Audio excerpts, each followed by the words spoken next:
Good afternoon, everybody. Welcome or welcome back. My name is Amichai Bannett. I'm in charge of what we call at Herzog College, the Herzog Global Department, which is, as I like to say, it's the Yada Arichta of Herzog College around the world, around the Jewish world. Many of you already are familiar with Rabbi Reuven Spolter, who is in charge of our English language programs in English-speaking countries, and I want to thank him for organizing not only this amazing conversation we'll have now, but the whole entire Jewish Educators Day that we had. And Bemet, thank you very much. Now, I also wanted to mention to you that upstairs, also helping, making sure everybody actually got to the right big classroom, since Baruch Hashem, many people are here, is our Spanish language coordinator, Shmuel Kornblit, who just got back from Buenos Aires this afternoon. Rabbi Reuven, you'll watch the recording of how much I'm thanking you for today, so we can clap again. And also to thank all of our staff. Sarah Golubchik is here. Limor was here before, Sarah, Manning, and everybody else as well. But to say that this is a conclusion of a whole day in which we discussed teacher standing, Samchut HaMoreh, as we like to say in Hebrew, and this issue, and including issues that we discussed in earlier years, are something that we deal with not only during this very special time in the summer in Alon Shvut, but it's something that we do throughout the year. So any teacher who wants professional development, any student that wants a master's degree in Tanakh, that we opened a new program, and a shout out to the master students who are here right now. Registration is open, so you can register. So these are things that we deal with throughout the entire year. And I'll say one last thanks to our partners, both with United, you saw Scott Berman before in the previous session, and also the Pincus Fund, which help us actually get to many, many different countries around the world. So without further ado, we'll now pass the microphone out to Rabbi Yosef Blau, Rabbi Yitzchak Blau of Yeshiva University and Yeshivat Orayta. Okay, first of all, I have to admit these couches are amazing. I'm willing to come again next year. This is great. Okay. I was thinking about how to describe my father's experience in education. So I was initially going to say he has 60 some odd years of experience, but I've decided I should say he has 80 some odd years of experience. Because, elementary school is also part of how you learn about education. Okay, so just for those of you who don't know, before he was the mashgiach in YU, he had administrative responsibilities in Maimonides, in Skokie, and in JC. So we are talking about someone with a tremendous amount of educational experience and wisdom.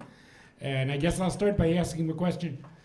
So seeing as you could take a long surveyed view of Jewish education, so what do you think have been the major changes in terms of the standing of a teacher from, let's say, going back to the 1950s till the 2020s? And I just want to elaborate a little bit. The stature of the teacher could be vis-a-vis the students, the classroom atmosphere, or vis-a-vis the community. Okay. Okay. It's a special pleasure to share a panel with such a distinguished educator, Rabbi Yosef Blau. If you're going to go back to elementary school, we have to go back to the 1940s, not the 1950s. When I was a student in Yeshiva, going back from elementary school through YU and Smicha, the Rebbeim, the Limudei Kodesh teachers, were overwhelmingly European. I did have two American Rebbeim in high school in BTA, one of whom had a special affection for Rabbi Kanatopsky, who was really a remarkable Rav and Rebbe.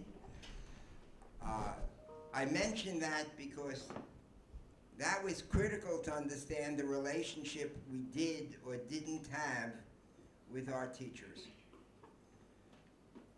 We came from different worlds.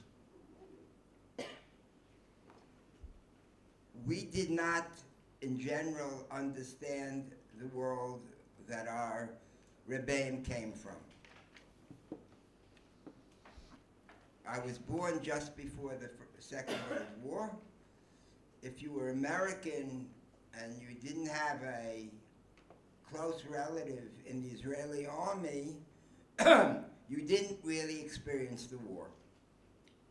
The Europeans either were survivors or they came before the war and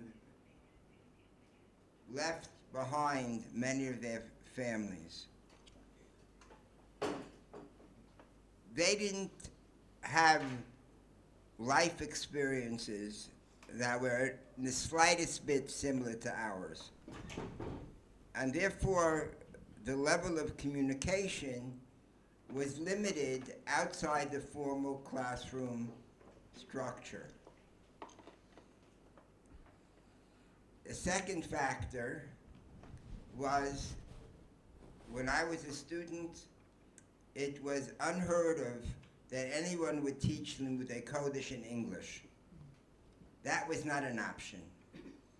I was from Borough Park. We had, unusually at the time, and it was before the Hasidim, but we were still in a prominent Orthodox neighborhood. We had 2 yeshiva day schools for boys and 2 for girls. In none of them was the language of instruction English. English was for your secular studies, period. And there was very little halachic material or chumash translated into English at the time. There was Sansino in the Gemara, which, if you look at Sansino, it's not the easiest work to learn from.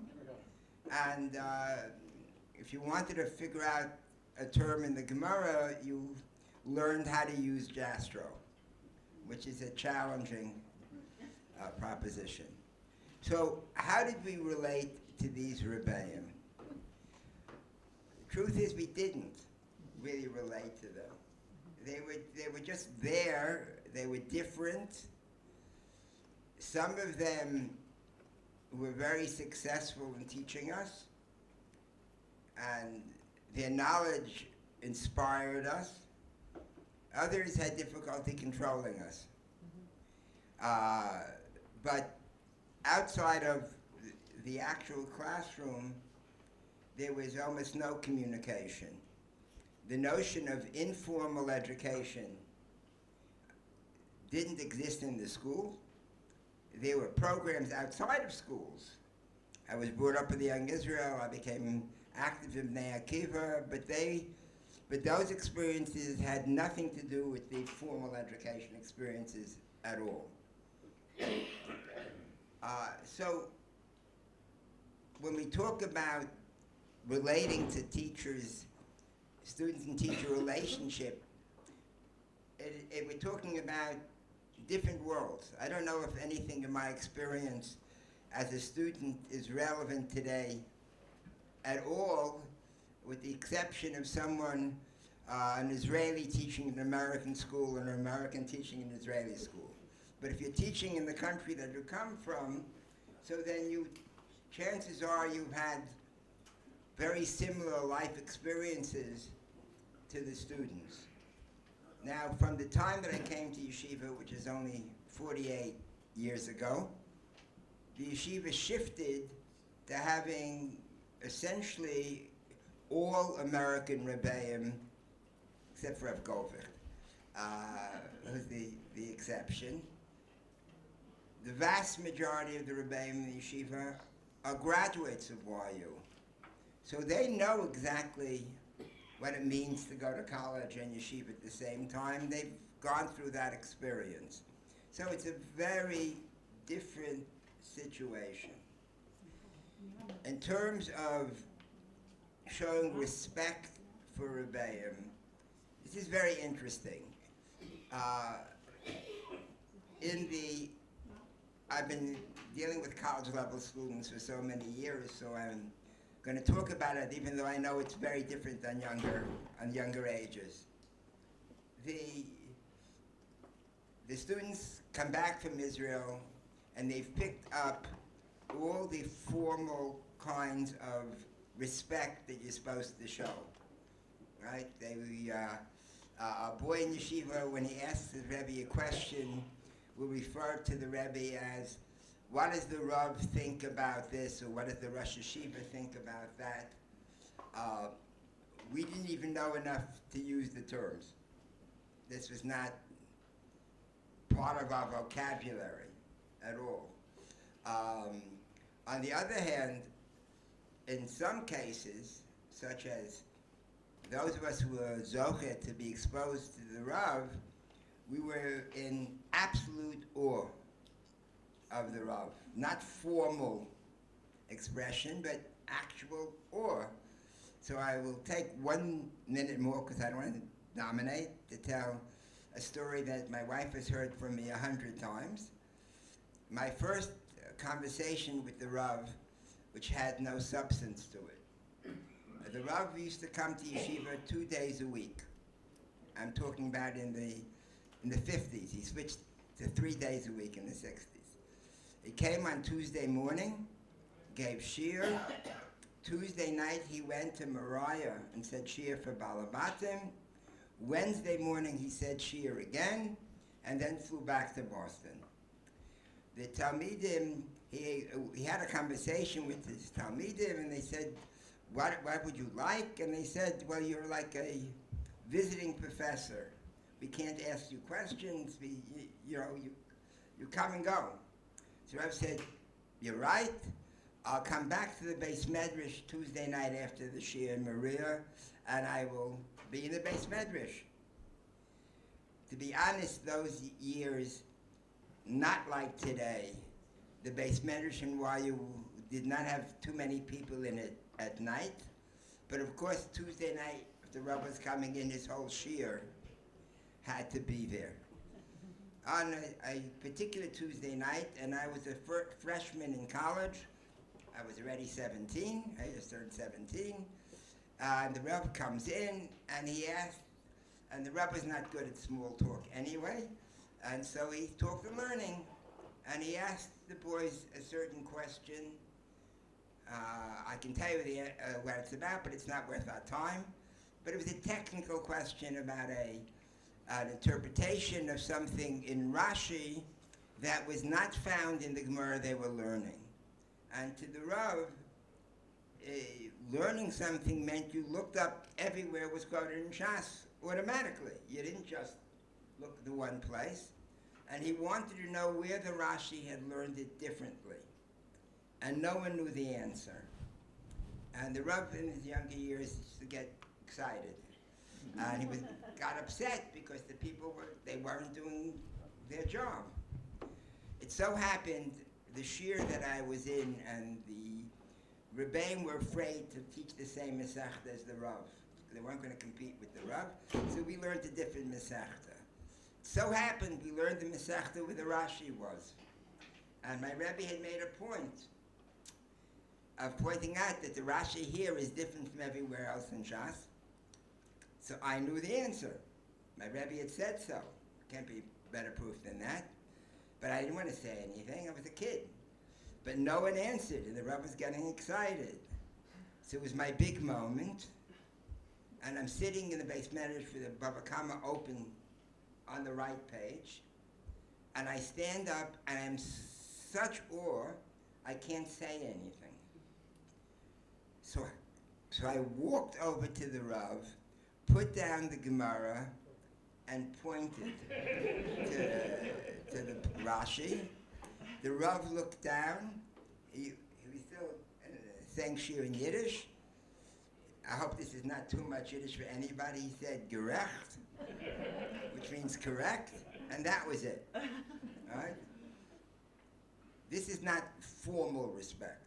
This is real sense of respect, very different than we have today.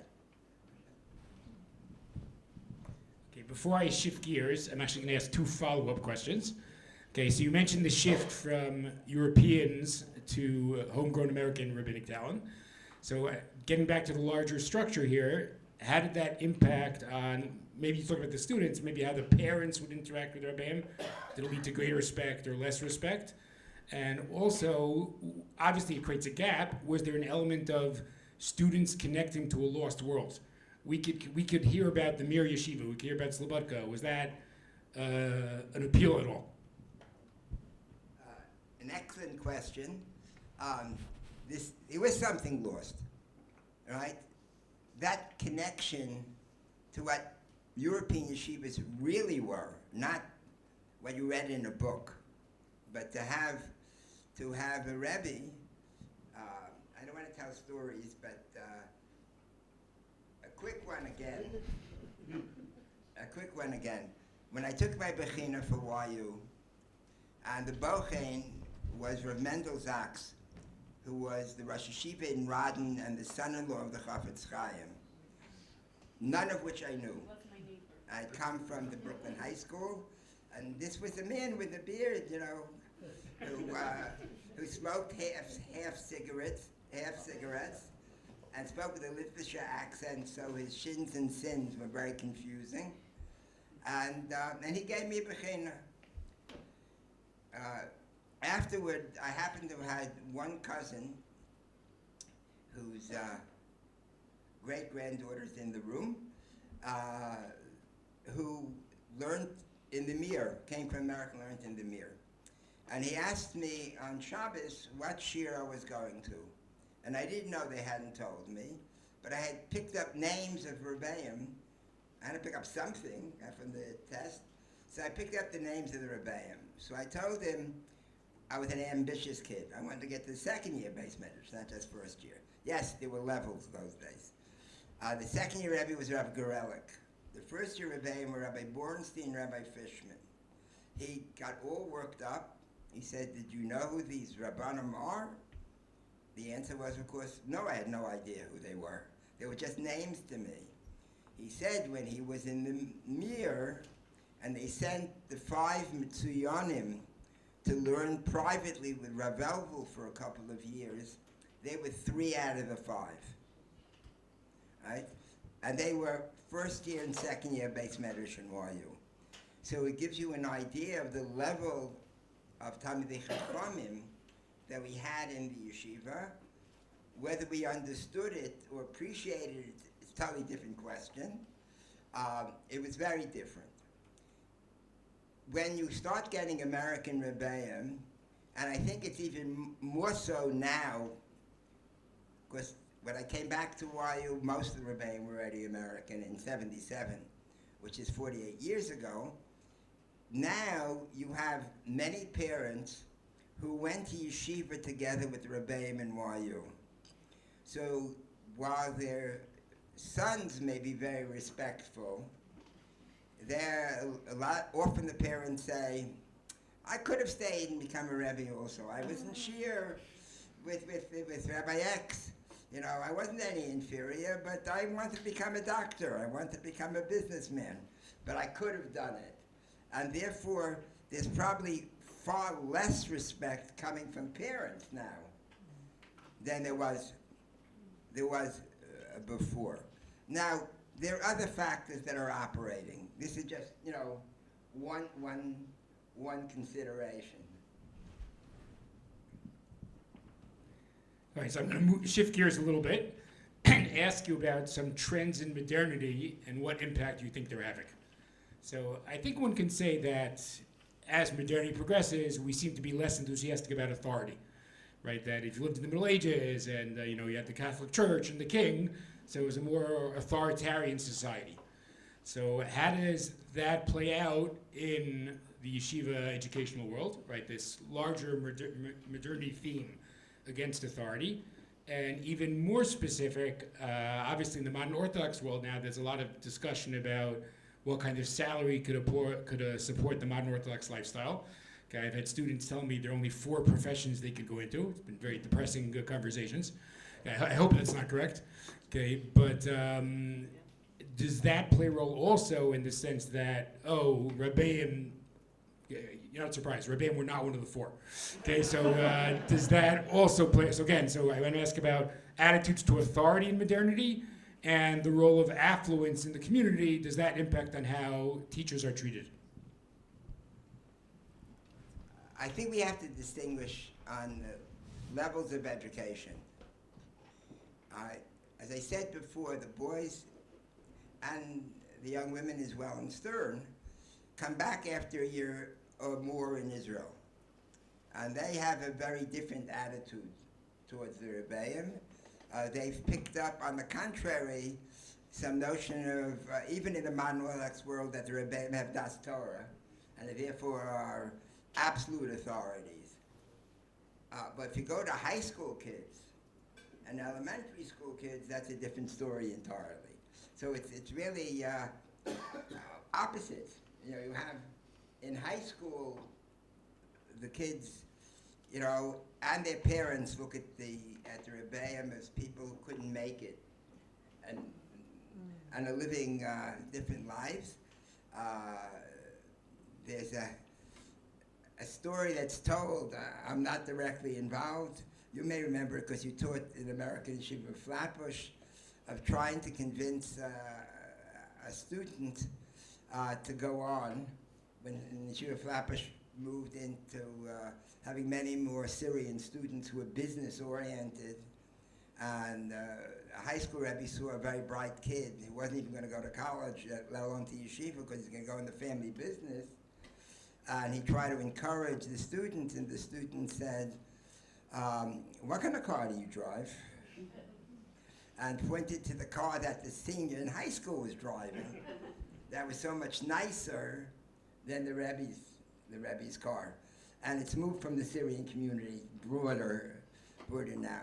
So you have a combination of some areas of far less respect and other areas of greater respect. It's a, you know, it's a community that hasn't really figured all these things out. I recall you're writing an article at one point. I have to remember all your articles about the lack about the lack of integration of the year or two in Israel with their experiences before and afterward.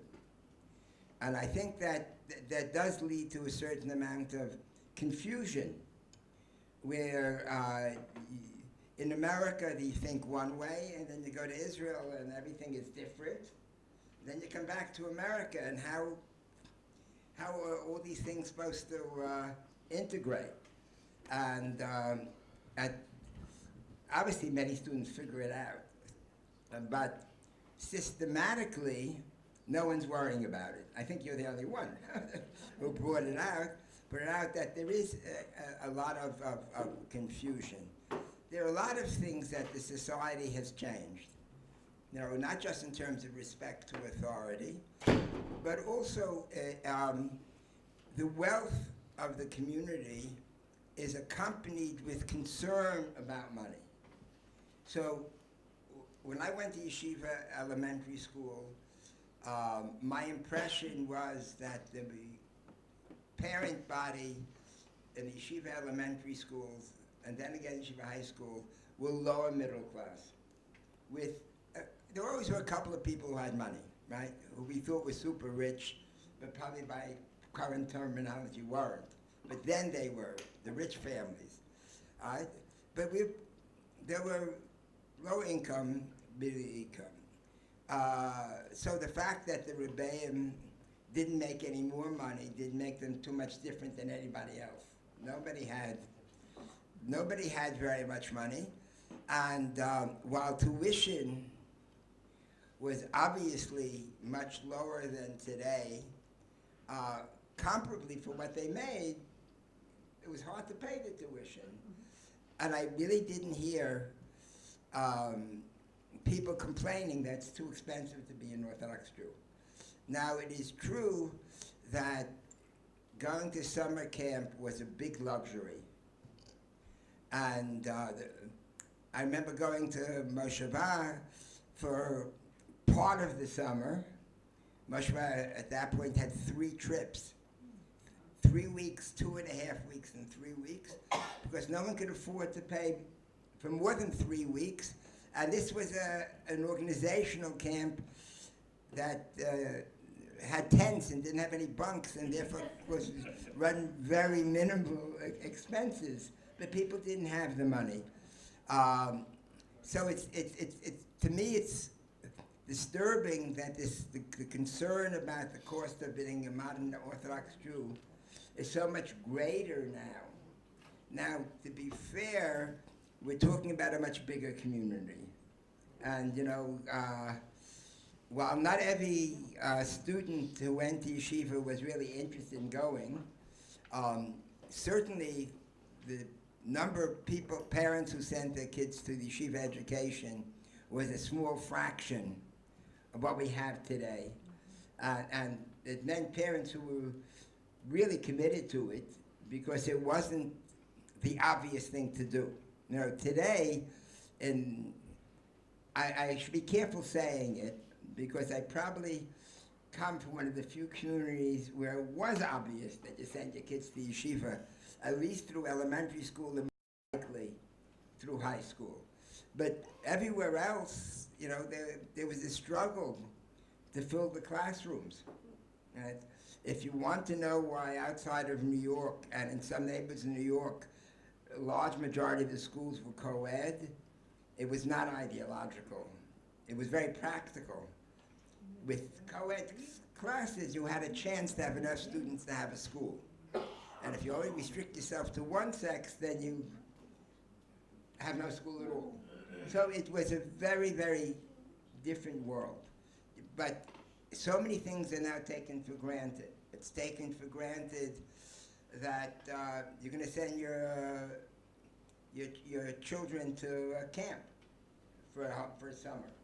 It's taken for granted. People who went away for Pesach was a rare phenomenon. Now families go away for Pesach. It's a given. It costs thousands upon thousands of dollars. I think this summer in Israel, I don't have the exact numbers, but apparently in the system in high schools and camps, after 10th grade is the open year. It's too old to be a camper and too young to be staff. I'm sure that there are thousands of American yeshiva high school kids in Israel this summer. That is more than 1,000. I can just mention 2 or 3 programs that get more than 1,000. All right? And their parents are all paying for it. They don't give scholarships for summer programs in Israel. All right? So this style of life now expected in the modern Orthodox community includes many things that it didn't before. And therefore it is a very much more expensive style of life, and it's very much reflected in the YU world, I can say, in terms of that there are more students in Psi Sims than Yeshiva College. And that is not even considering the fact that the most popular major in Yeshiva College is computers. Right? And I know someone was upset about the lack of liberal arts people, but I'll let him speak for himself. People are very practical. And here, again, the relationship between experience in Israel and America is very complex. It probably deserves a program on its own. It really does. Because you do have a growing number of students staying in Israel and going into the army, which is a remarkably different kind of experience for the American kid. But in America, the assumption is that, you go to yeshiva and then, you get a job with Goldman Sachs, if you can, right? And you're not even going to become a doctor or a lawyer because that takes too much time before you can make the money. Maybe a lawyer, because after law school you can start making money immediately, but a doctor has to go so many years and then be an intern and a resident, very few people are doing it in our community now. It's and people becoming academics or something.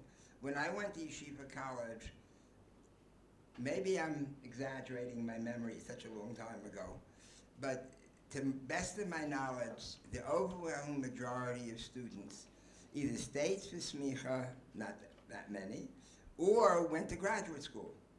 The only people who went into business, and some of them didn't go in right away, they went to smicha first, was people whose parents owned businesses. So they could go into the business world very easily. They would go into their family's business.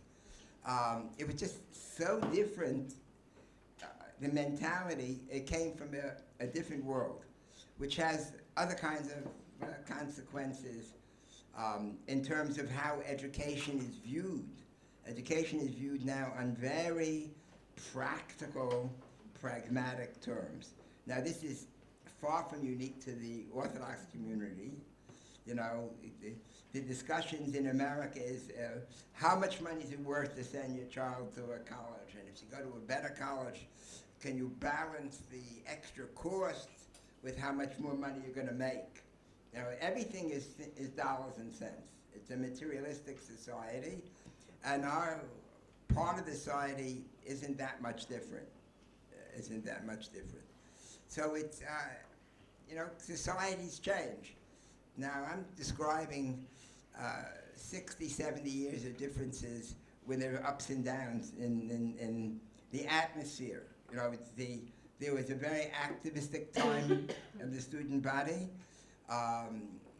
It struck me a year ago in YU when there was a presidential election, and I'm not discussing who they voted for. I'm discussing the fact that I didn't see one sign, one pin, anything that showed anybody cared that much about it. If they're going to vote, they voted, and I suspect they didn't vote in high percentages either, because Yeshiva didn't do anything to have the people outside of New York registered to vote early. But that wasn't always the case, and I'm not sure that it'll be the case 4 years or 3 years from now. Society changes, but it doesn't only change in one direction. So I'm just letting you know we're going to get in a practical direction in a second, but I have one follow-up question before the practical. So I mentioned before this, perhaps diminution of authority in modernity, but like everything else, it has a counter action. And arguably, it's not an accident that papal infallibility only started in modernity, Das Torah started in modernity. So is it possible that our community simultaneously has not enough Kavod Torah and too much Kavod Torah? Yes. Yeah. I knew that was a softball question, but I didn't realize I was going to get a one-word answer.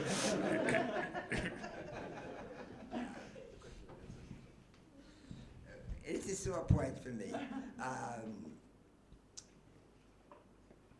But it has educational implications as well as authority implications. I mentioned having Rabbi Kanatowski is a Rebbe in high school. One of the bechinas he gave us, one of the questions was, what question would you ask on this particular Gemara?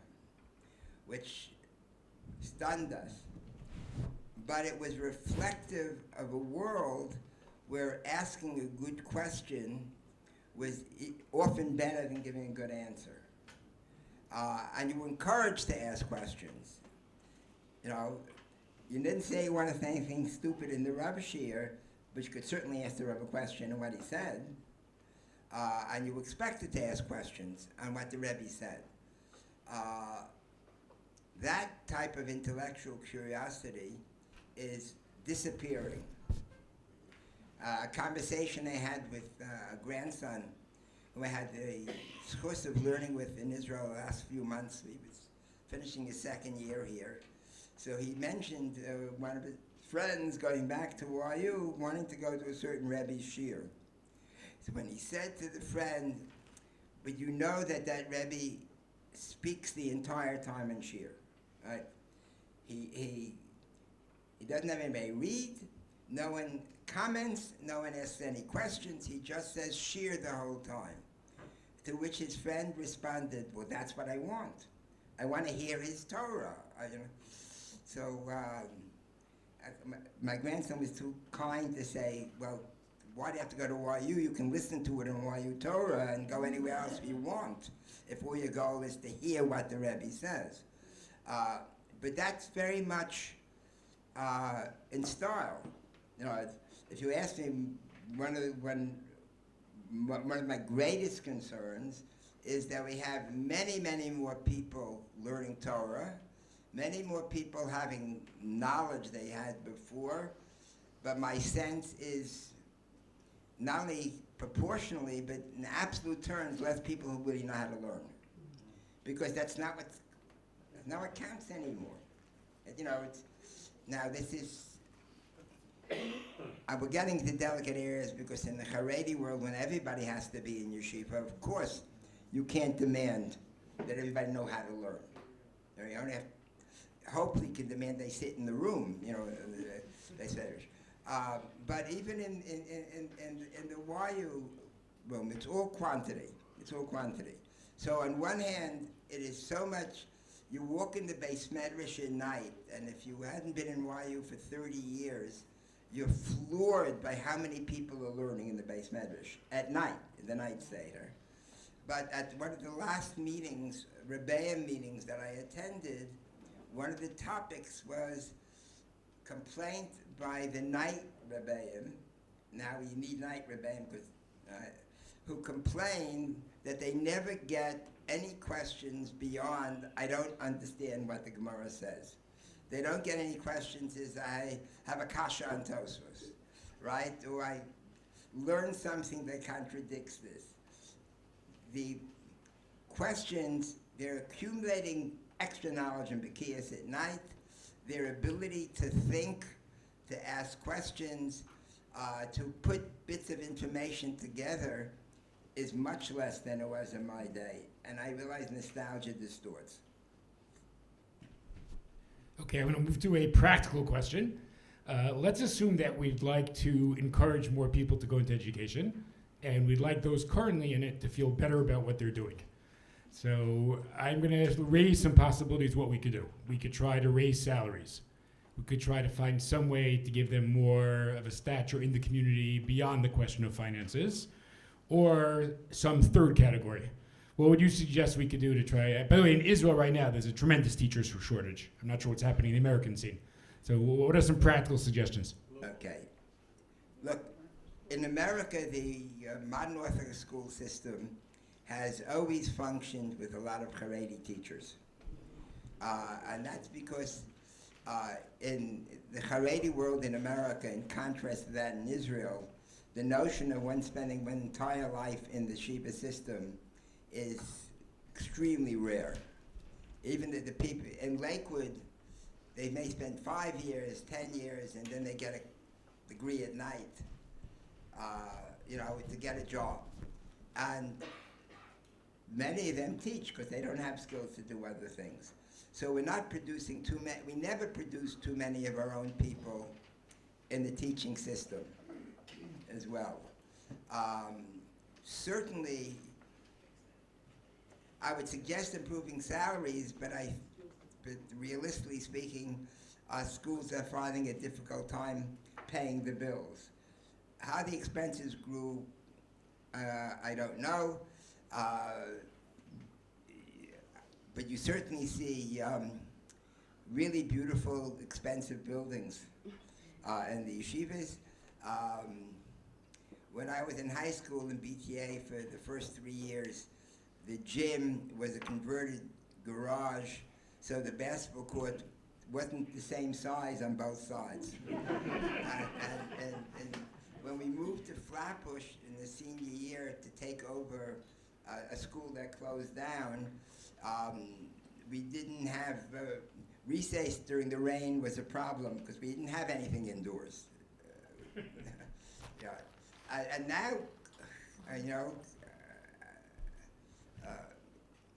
your brothers are in, go visit the schools where your brothers teach, and by the way, everybody, more in the Chinuch. By the way, many people, many students come back from Israel and they talk about going into Chinuch. In fact, if anything, it's a bit of a problem for Rabbanos, because they don't talk about coming back and becoming Rabbanim, because they certainly don't pick that up in Israel. Topic in its own right? But they pick up Chinuch as a goal. And I understand that, even though Rabbanim tend to do a bit better financially than Mechanchim, because in Chinuch, at least there is an immediate sense of accomplishment. Whereas if I taught a class and I taught them 5 psukim, right, whatever age they are, right, I come in the next day and at least some of them will know the 5 psukim. If I'm a Rav in a shul and I give a drasha, I shouldn't expect that anybody became Shomer Shabbos, right? The impact that a Rav has in the community will come over years of developing relationships. And we don't live in a world that have that, people have that kind of patience. They want immediate responses. Now, the problem is that of these people who talk about going into Chinuch, first of all, their parents discourage them. Their parents are not interested in going into Chinuch. So we have to educate a community, first of all. Secondly, there are people who go to Chinuch and stay 1 year. If they're not trained properly, and first year's hard. And our schools are not helpful. I think you are the only person that I know when you went to Yeshiva Flatbush who was actually given a top Gemara share the first year. You always give the new teacher the worst classes. And then anybody is surprised when they don't stay in But on the other hand, you don't want to take someone who's given you 25 years and give them a terrible class either. Right? You want them to feel that they've earned getting the better classes. But the price you pay is the new teacher who's struggling to control a class has a terrible class. And we want the kids in the terrible class to stay in the yeshiva system because in America at least, though I assume it's true anywhere, Orthodox community without the children overwhelmingly being in day schools will not exist. It almost didn't exist in America. When I was a kid, they were still in YU. It was normal for people to go from YU to JTS to get smicha in order to be a successful rabbi, because you're not going to be a successful rabbi if you're going to be an Orthodox rabbi. Right? That changed. That's a whole interesting phenomenon that it changed. But it was the case. We still don't have, with the growing respect in yeshiva circles for Rosh Yeshivas, I don't think it's corresponding to respect for shul rabbis. Though some shul rabbis are also Rosh Yeshivas, which help. But that's partially because they need 2 jobs to make a living, which is not so good. We'll let it go. They very much like the point about supporting young teachers. I'm just going to sneak in 2 10-second stories. Okay.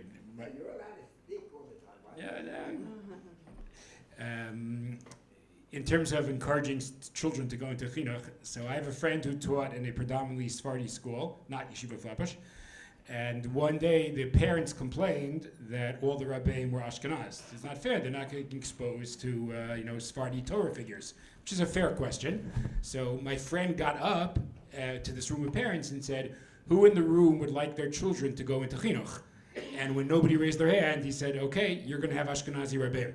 So I think we do have to figure out how to have our, as my father said, parents who actually are encouraging of children to go into education.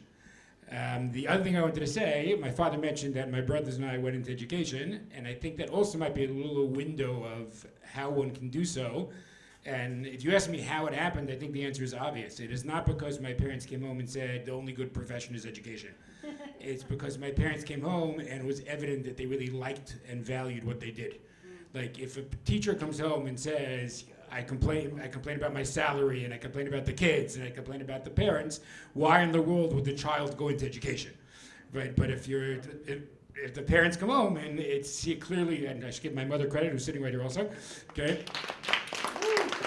So clearly, I think when teachers are able to convey the joys and rewards of education, that could play a role also. Okay, moving on to the next question. You know, I didn't prepare you with this question, but I think you'll be okay off the cuff. Okay, you mentioned before that maybe there's a Israel-America split. So even though most of your career, obviously you've been in America, but you've seen the Israeli situation. So either if you had to contrast, let's say, YU versus Yeshivot Hesder, or, I don't know, TABC versus Chorev, do you think there's significant differences you picked up there on the stature of the teacher in the community?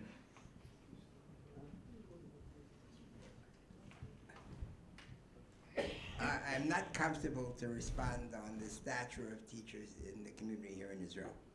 I don't really know. I don't really know.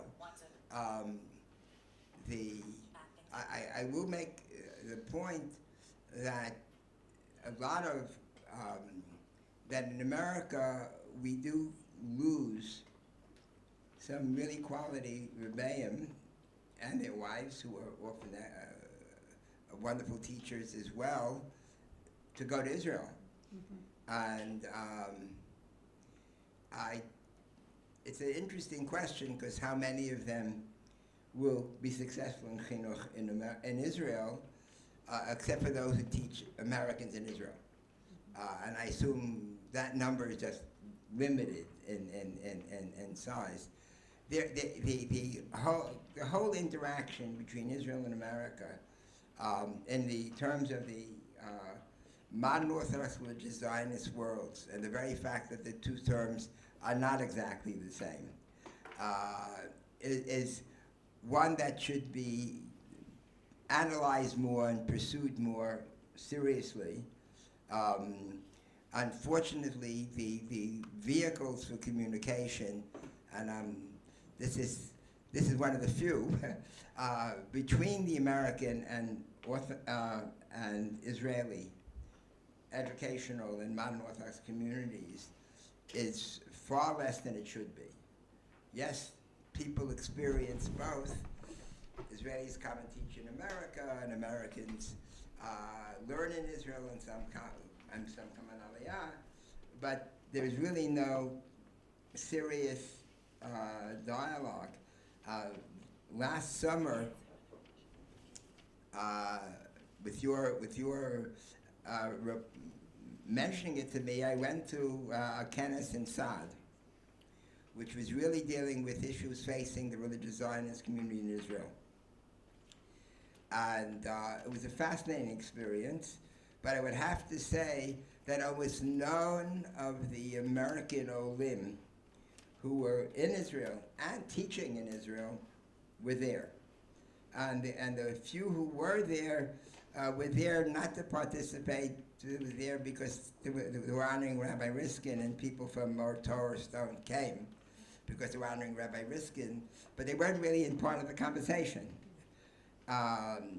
This is obviously a small part of a much bigger question of the complex interaction between Jewish communities in Israel and America, but it's a particularly interesting one, because this is the part of the community where there should be the most interaction, right? The Aliyah from America and you have to ask people from Nefesh B'Nefesh, but in my sense it's dominated by modern Orthodox Jews.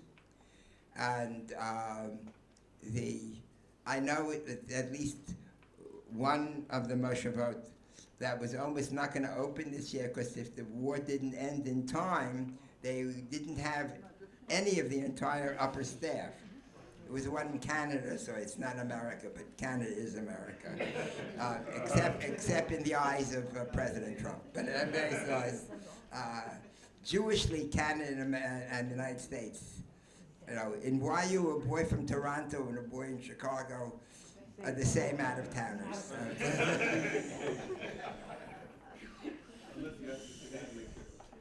Okay, so I feel compelled at some point to open up the floor to questions since you said that your educational philosophy is not just to lecture, but I'm going to sneak in one more question first. I think we still have a little time. Okay, it occurred to me that we have not yet raised the question of female educators. Like, so how does it play out, all these questions in terms of respect in the community and willingness to go into it, given the salary? How does all that play out for female teachers? It's a very good question. It is a given now in America, in the modern Orthodox community, and I assume in many other communities, that families function with two salaries, not one. That both parents are working, with all the complications that causes. So it should make it easier to get women in Chinuch because it's a second salary. But it's not good enough to be a second salary when they can also work for Goldman Sachs. Even though we have our first grandchild working, and she's in Chinuch, and her husband's in Goldman Sachs, so it makes it much easier.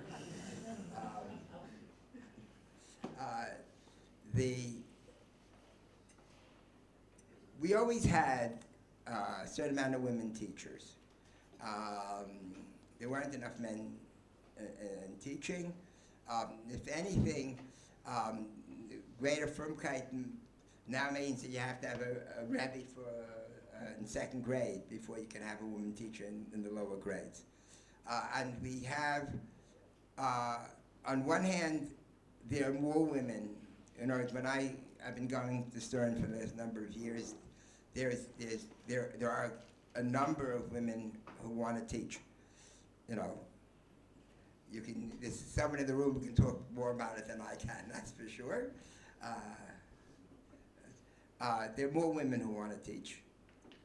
On the other hand, the pressures of making money, so that you'll have women staying in GPAS and then going to medical school. At least in the women, they're going to medical school and not into business. So there's a little bit more idealism. The fact that women who are many much more learned is an important resource. At the same time, I don't think the community has figured out exactly where it stands about it.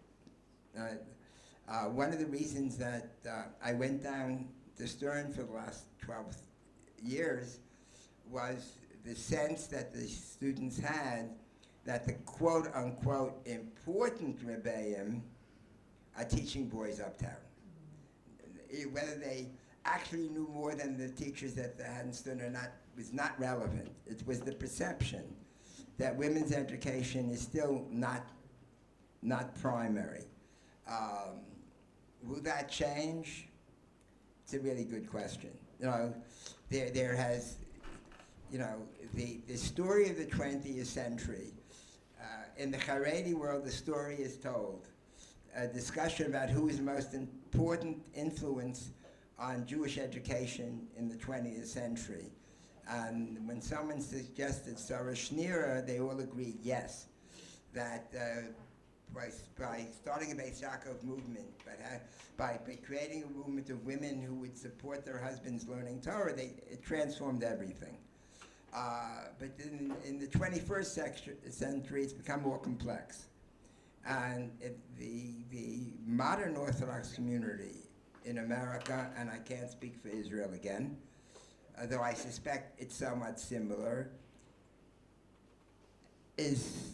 goes back and forth in terms of women educators, women Talmidot Chachamot, where it stands on this. And we do send a very mixed message because we don't know. We don't have a clear message.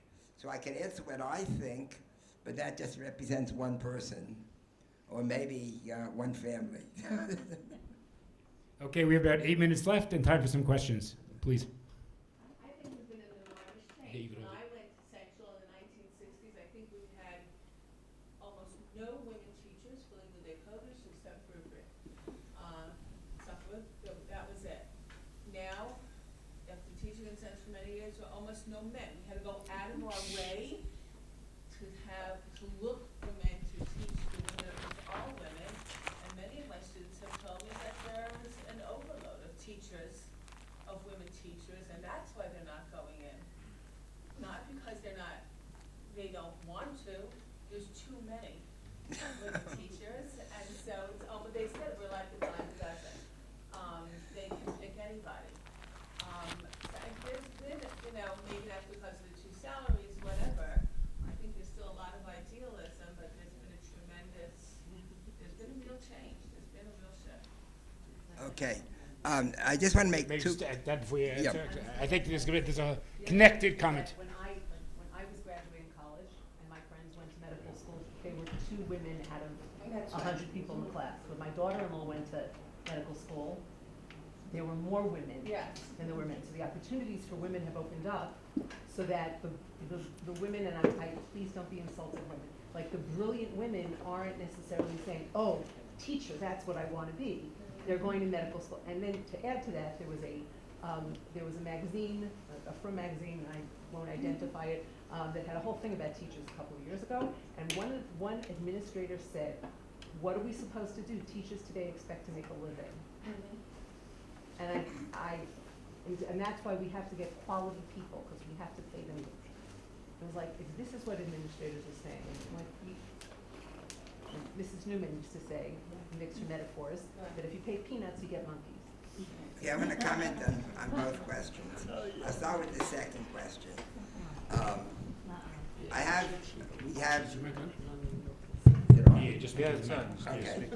We have grandnieces in Israel who are products of the Beis Yaakov system. And in the school that they went, everybody stays for 2 years after high school to get a secular degree. This is the Beis Yaakov system in Yerushalayim, so that they can get a real job, not a teacher, to be able to support a husband and Kolo, right? So there's the realization, even in the Beis Yaakov world, that women teachers, if they're not going to get paid a real salary, and women can do other things that make more money, why should they go into Chinuch? So that's to your thing. And I just want to make one comment, because it was such an interesting thing. I mentioned we have a granddaughter who teaches. She teaches in a high school. So this past year, she gave a Gemara shir in the high school. I asked her if she's going to do it again this coming year. She said no. I said, why? They were unhappy with having a woman teach Gemara. She said, no, none of the men teachers know enough Tanakh to teach. And therefore they had to take the men out of the Tanakh and have them teach Gemara. Well, I know a college that could help with So, just to revisit what you said in terms of the population of teachers that are coming into the school system, where in Israel, and especially in an institution where we are right now, we don't have to look over our right shoulder to get instructions from the Haredi world as far as halacha, as far as teaching. That's just not where we go when we have our questions. Whereas in America, it seems they're looking towards the Gedolim of that particular place, and that is also the teachers that are now teaching our students. And what do you think is the next 10, 20 years in terms of that? what is modern Orthodoxy gonna be in America? And Okay, I don't have the exact same impression. I mean, some of the Rebbeim and YU are given the same respect and are considered major poskim in America. They are. In fact, probably more than we know, because things like YU Torah, and to some degree, the virtual-based Medrash Gush, can enter into the Haredi world without anybody knowing about it. Right? You can, someone you want to hear a shiur, as long as you have a computer, you can listen to a shiur, and it doesn't matter whether you're learning in Brisk or in Lakewood or as well as, anywhere else. So I still have the impression, I mean, it's been a while since one of Yitzhi's sons has been in Chorev, but I suspect that most of this Rebbeim is still Haredi. Chadal. And Coming back. I didn't even mention, Chadal, I hinted at modern Orthodox and religious Zionists are not the same, without going into the whole world of Chadal. It wasn't our topic. I think we have time for one more question. So going back to the women, in the more to the right communities, the women are actually discouraged from going into Chinuch because they're all taught about supporting their husbands who are going to learn in Kollel, and Chinuch is not the place where you're going to make money, so it's really all about making money. Even seminary educators will tell me they won't encourage their students to go into education because America's all about making money, so they're just not going to make money in Chinuch. But just to go back to another point that you mentioned, that in the more modern Orthodox day schools in the U.S., they're hiring Rabbeim from the Haredi world. Are you saying that they don't respect them because they're Haredi? It's hard to answer. I wonder, even a simple thing as whether a number of the boys come back from Israel wanting to go into Chinuch. And they must have heard it somewhere in the yeshivas in Israel, even though now they're getting more of a message to stay in Israel and go in the army. But I don't have the same sense, and I may be wrong, I can be correct, I can be absolutely wrong, that the women are coming back from the year in Israel being told go into Chinuch when you go back to America. They're encouraged to know more, which is extremely important, but I don't have that sense they all come back and say, okay, I'm signing up for the educational program, no. It's more complex. It's more complex than that. I just want to say in general, I know money is important, and people have to make a living, right? But it's the attitude in the community, the message that, that the parents, the people in Chinuch, or in that sense in the Rabbanis, communicate to their children.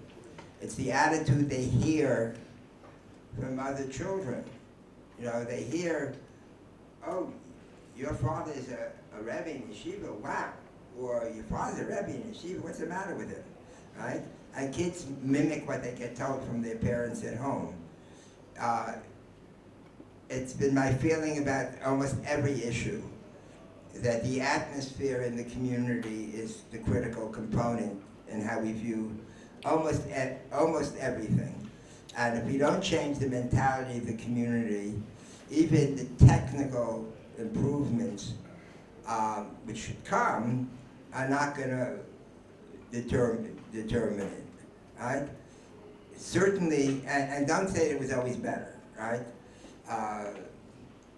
When I almost didn't get smicha because from my parents' perspective and from everybody else I knew, it had to be out Just of warn my you, we're mind. hitting the time limit shortly. Okay. I had to be out of my mind to become a rabbi. So it's not a new phenomenon. Okay, I'll just conclude by first of all thanking Rabbi Spolter and Bennett, thanking my father. Just when anybody wants to continue the conversation, my father is always happy to schmooze.